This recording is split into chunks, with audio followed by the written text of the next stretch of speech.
Most travelers think they know all the airplane seat hacks, but what if I told you there's a secret airlines desperately don't want you to figure out? A trick that can score you more legroom, a better seat, or even a surprise upgrade without paying a dime.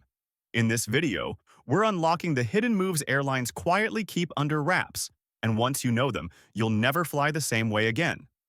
Let's dive in. Number 1. Play Checkin Chicken for a better seat. Conventional wisdom says check in early, but here's a counterintuitive hack. Delaying your check-in might score you a prime seat. Budget airlines in particular assign free seats at check-in, and they tend to fill the plane starting with bad seats first to nudge you into paying for a better spot. If you wait until later to check in, the only seats left for random assignment could be the front row, exit row, or other extra legroom spots that no one paid for. One travel pro revealed that by checking in as late as possible, she often gets those pricey, extra legroom seats for free. It's called Checkin Chicken, and it's worked 9 out of 10 times for her on airlines like Ryanair and EasyJet. Even on US carriers, it can pay off, though their algorithms are a bit smarter, so results vary. The key is timing. Don't miss the check-in window, but hold your nerve until the good seats are the only ones left. Airlines won't tell you this trick, but it can be a game changer for scoring a better seat without paying a dime. Number 2. The aisle window, empty middle. Trick. If you're traveling with a companion, you can beat the seating system with a simple strategy. Book one window and one aisle seat in the same row, leaving the middle seat empty. Airlines won't advertise this, but it's a sly way to possibly get a whole row to yourselves. Most solo travelers avoid choosing a middle seat, so if the flight isn't completely full, that middle seat may stay vacant. Hello, extra space.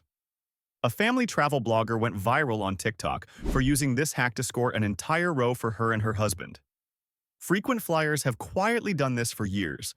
It maximizes your chance of an empty buffer seat because window and aisle are the first picks and middle seats are nobody's first choice. And here's the best part. On the off chance someone does get assigned between you, they'll usually be thrilled to swap for either an aisle or window. It's a low-risk gamble. Worst case, you end up next to each other anyway. Best case, you've got priceless extra elbow room. Just remember, this works best on flights that aren't 100% full. If every seat is sold, a stranger will claim that middle. Number 3. Turn an oversold flight into first class. Believe it or not, giving up your seat on an oversold flight can be a golden ticket if you play your cards right. Airlines routinely overbook flights and ask for volunteers to take a later flight. Next time you hear that announcement, consider stepping up and negotiating an upgrade as part of the deal. Gate agents usually offer vouchers or gift cards to volunteers, but you can politely ask, "I'll volunteer, any chance you can rebook me in first class on the next flight?" Some seasoned travelers swear this works when the airline is desperate for takers. It's not a guarantee, but in situations where the economy is jam-packed and there's an empty seat up front, an agent might agree to bump you first as compensation. The airline won't openly advertise free first class if you get bumped, but it's a negotiation sweetener they'll sometimes accept to solve an oversell problem. If they bite, make sure to get confirmation of that first-class seat before you give up your original spot. Even if an upgrade isn't possible, volunteers typically get hefty travel credits but scoring a nicer seat and a voucher. Number 4. Stock the seat map for upgrades. Your seat assignment isn't set in stone until the plane door closes. One secret savvy travelers use is monitoring the seat map in the days and hours before the flight. People cancel or change plans. Elites get upgraded, which means that the prime aisle or exit row seat you wanted might suddenly become free. Airlines won't notify you, so it's on you to check. If you see a better seat open up on the app or website, grab it immediately. I've moved from a cramped middle to a bulkhead or exit row just by refreshing the seating chart before boarding. Also, don't be shy about asking at the gate or check-in if any nicer seats are available. Agents can and do reseat people on request when space allows, they just don't go around offering it. For example, 2 passengers on an American Airlines flight were stuck in bad seats until they politely inquired at the gate. They were then reseated last minute in perfect bulkhead seats together, at no extra cost. It turns out the airline had held those seats for paying customers or elites and only released them at boarding time. Number 5. Do your homework on the plane and seat layout. All airplane seats are not created equal, and airlines aren't going to guide you to the best ones, so do a quick bit of research. Before your flight, look up your aircraft's seat map on sites like Seat Guru or the airline's own guide. You can discover golden nuggets like a row with extra legroom due to exit row spacing, or avoid nasty surprises like a seat with no window. For instance, many exit rows offer wonderful legroom but might not recline and can be chilly by the door. Bulkhead seats give you space in front with no one leaning back into you, yet they often have fixed armrests and no under-seat storage, meaning your bags must go in the overhead. Some planes even have a secret seat with no seat in front of it. Imagine unlimited legroom. On Southwest's 737 MAX 8, for example, a couple of window seats behind the exit row have an empty space instead of a seat in front. Those are basically free first-class legroom if you snag them.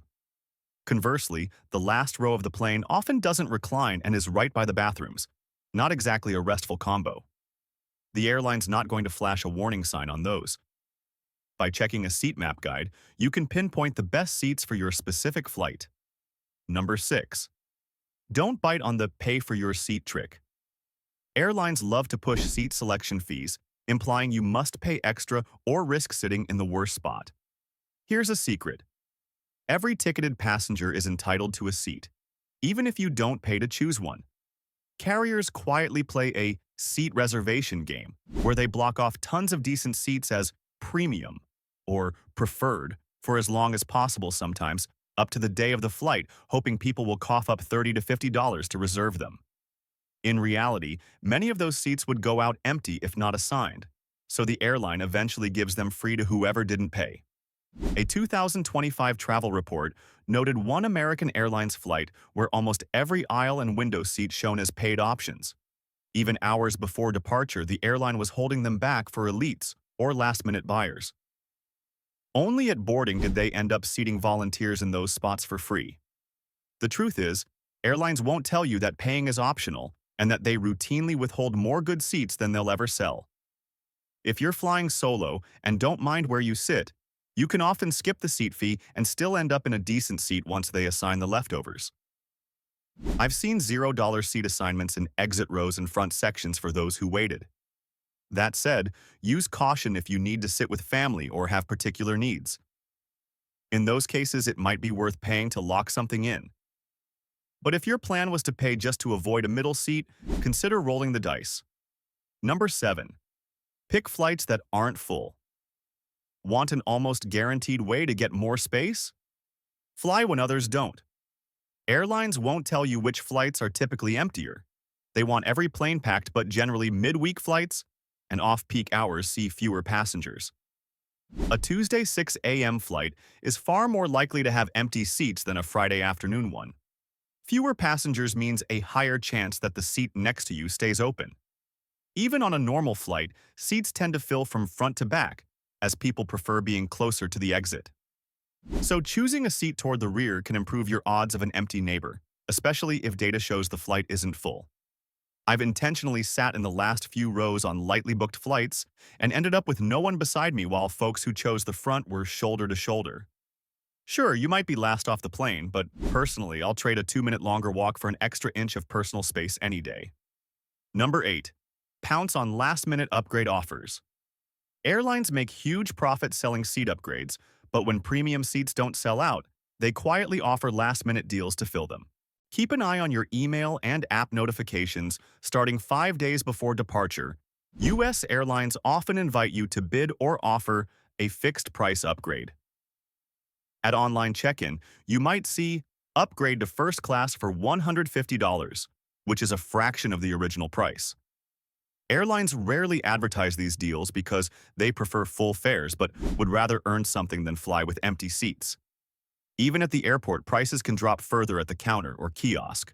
I once scored a premium economy seat for half price by grabbing an offer just 24 hours before my flight. Check everything, ask at the gate, and you might snag a luxury upgrade for cheap. Number 9. Steer clear of seat selection. Myths and blunders. Let's clear up some myths that could sabotage your seat strategy.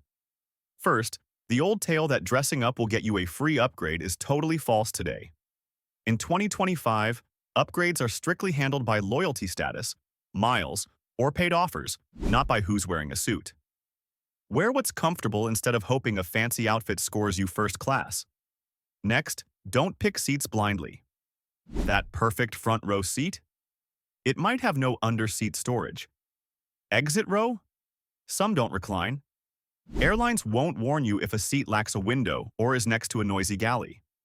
Always check seat review sites or look up photos. Also, avoid paying extra for preferred seats that only offer a few rows forward without real perks. And be cautious near lavatories. It's rarely restful. Smart seat choices rely on research, not myths. Now, you're ready to beat airlines at their own seating game. From smart check-in timing to savvy seat picks, these hidden tricks can seriously improve your flight. Next time, hold off on early check-in, choose seats wisely, volunteer if oversold, and watch for last-minute upgrade deals.